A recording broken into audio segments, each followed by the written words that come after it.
donc le premier ministre ku xam conseil des ministres xam ne voilà moom mooy chef du gouvernement dina ci war a mën a dem donc est-ce que tamit ci précipitation bi nga xam ne nemmeeku nañ ko en fait du jur benn mbir boo xamante ne tey dinañu ni ñi nga xam ne tey moomu le président de l'Assemblée nationale da koy def juste pour lu neex waa kawam parce que am na loo xam ne aussi xel nangu ko. xam nga am na loo xamante ni tamit dafay jëm ci mbiru calcul politique. ouais mais calcul bi parfois mu nax la. waaw calcul bi mën na la nax mais man gëm naa ni posture bi député Yewwi Askan Wi rawatina chef de gouvernement Ousmane Sonko. bi ñu taxawee ñoom xam nañ bu baax li ñu calculer. xam nañ bu baax li ñuy def ndax mel na ni am na ci xalaat goo xam ne. dama koy sukkandiku ci Amadou Ba bu Pastef boo demee ci page am moom jàpp na ni waa Benno Bokk Yaakaar dañu trompé wu sur la notion de délégation de pouvoir du président ci wàllu fixation date DPG bi Benno Bokk Yaakaar estime que le président Diomaye a délégué tacitement à la conférence des présidents de l'Assemblée nationale la fixation de la date de la DPG. Pourtant, aucun texte constitutionnel ne prévoit ce type de délégation et le pouvoir de délégation est fortement encadré maanaam ci maxime bi nga xamante ne mooy wax ni pas de délégation sans texte. Pas de délégation au-delà des textes. Donc une délégation de pouvoir qui plus est ceux du président de la République ne se présume pas, ne s'improvise pas et ne s'auto-attribue pas. Par conséquent, même si le président Diomaye avait expressément demandé à l'Assemblée nationale de fixer elle-même la date de la DPG, ce serait illégal. Donc la fixation de la date de la DPG est un pouvoir propre du président de la Constitution, ne l'a pas rangé parmi les pouvoirs partagés ni avec le Premier ministre ni avec une autre institution. moo tax mu yeggali ne le président de la République a convoqué la session extraordinaire qui doit durer 15 jours du 5 au 20 septembre en respectant le délai constitutionnel de 8 jours entre l'information de l'Assemblée nationale et la tenue de la DPG. Donc il a le libre choix entre le 13, le 14 et le 15, le 16, le 17, le 18 ba le 19 et le 20 septembre pour fixer la date. Considérer que le silence conjoncturel du président de la République sur la date de la DPG vaut délégation à l'Assemblée nationale est une usurpation de pouvoir qui peut entraîner la responsabilité pénale du président de l'Assemblée nationale. Maintenant, mu mel ni comme mbiri guerre de Troie la crise constitutionnelle n'aura pas lieu. Le président de la République reste le chef, la clé de voûte des institutions et le gardien de fonctionnement régulier d'après la Constitution. Son jubbanti sonnera le glas de ces escarmouches législatives désespérées de Benno Bokk Yaakaar mooy li ma ubbee lii may wax ni yëpp guddal jël la rek ci ay analyse rek waaye defe naa li mën a siffler fin wu récréation bi ci njiitum réew mi lay amee waaye nag mu dëppoo ak yoon coow li nag fa la nekk ñii jàpp nañu ñële la ñuy def dëppoowul ak ñoom li ñuy def moom moo dëppoo ak ñoom maintenant nag njiitum réew mi tamit am na loo xam ne moom moo ko amee waaye am na loo xam ne conseil constitutionnel tamit ñoom seeni prérogative la waaye nag lii boo ci jëlee recul tuuti lu mel nii dafay jaxase bopp askan wi parce que nous ne sommes pas tous des juristes et si à ce point moo xam des intellectuels moo xam des représentants du peuple xàgg fii ak seeni askan ci mën a ñàkk juboo ci loo xamante ne c'est écrit noir sur blanc sur des textes ñu koy analyser wala di ko orienter selon seeni intérêt ça pose problème te dëgg war a mujj te lii gën ci assemblée gën ci askan wi defe naa ni moom moo war a doon maanaam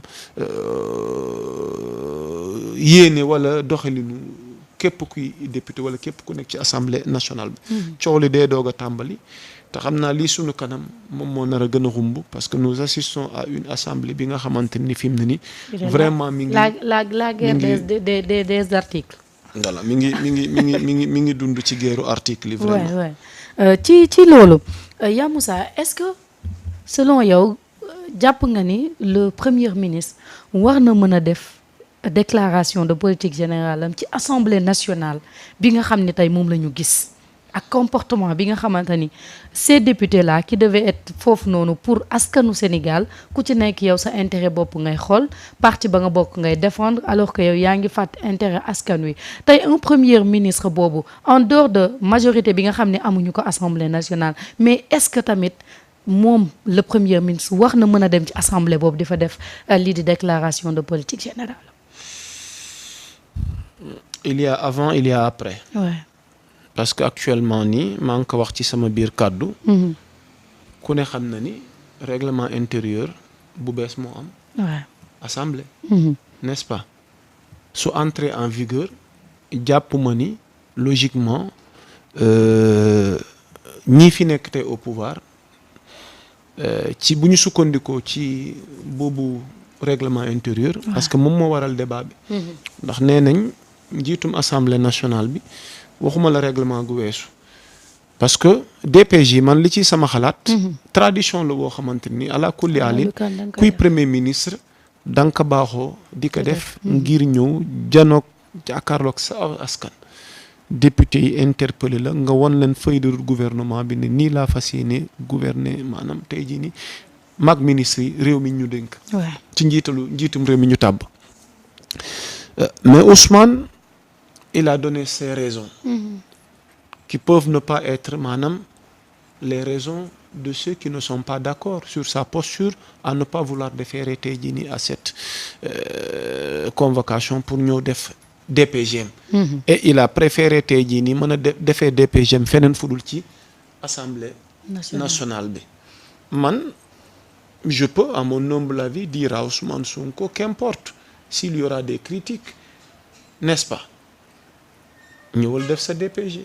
li am solo moom mooy argument yi ngay teg sur la table. parce que même si ton discours se fait à l'Assemblée nationale mais c'est au-delà des députés yi nga xamante ni moo nekk Assemblée nationale. mais moom il dit agir en bon légaliste.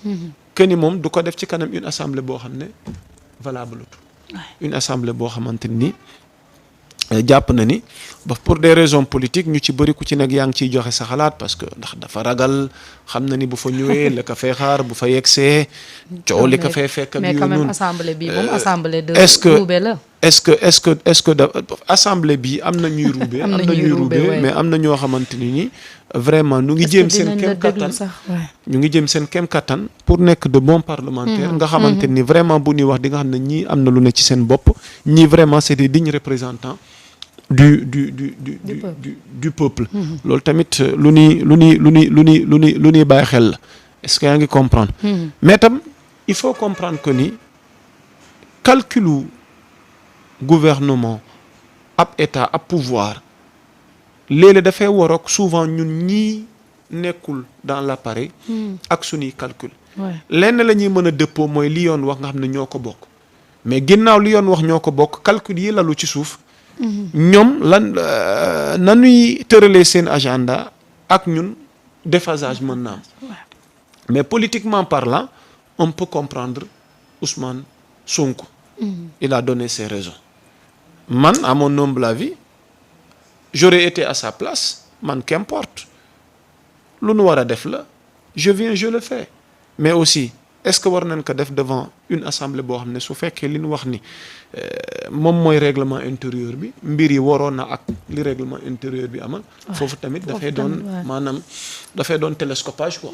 est-ce que comprendre nga. maintenant man après tout ça m'étonne que des députés ignorent réellement li ñu leen yóbboo assemblée ak li leen war.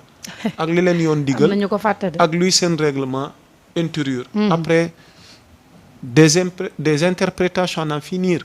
ku ci nekk di orienter di jëmale selon ses intérêts. ça revient toujours ci li may wax mooy est-ce que dañuy orienter jëmale ci intérêt askan wi donc loolu it mat na seetantal mat na bàyyi xel. kon de xam naa ak coow lu metti li nga xamante ni jamono ji moo am biir assemblée. dina xaw a metti maa ngi gis sax le constitutionnaliste. Ngouda Mboup waay gis naa post bi nga xam ne dugal am na post bi mu ci def jàpp ni liñ bëgg a defloo. Ousmane Sonko c'est illégal. moom it dafay rejoindre Amadou Ba bu Pastef pour leeralaat article 97 règlement intérieur bi nga xam ne la date pour la tenue de la DPG ne peut sortir du cadre légal fixé par l'article 97 du règlement intérieur. Par conséquent, la date retenue par l'Assemblée nationale est illégale. Illégal. Voilà. Bëgguma naa fekk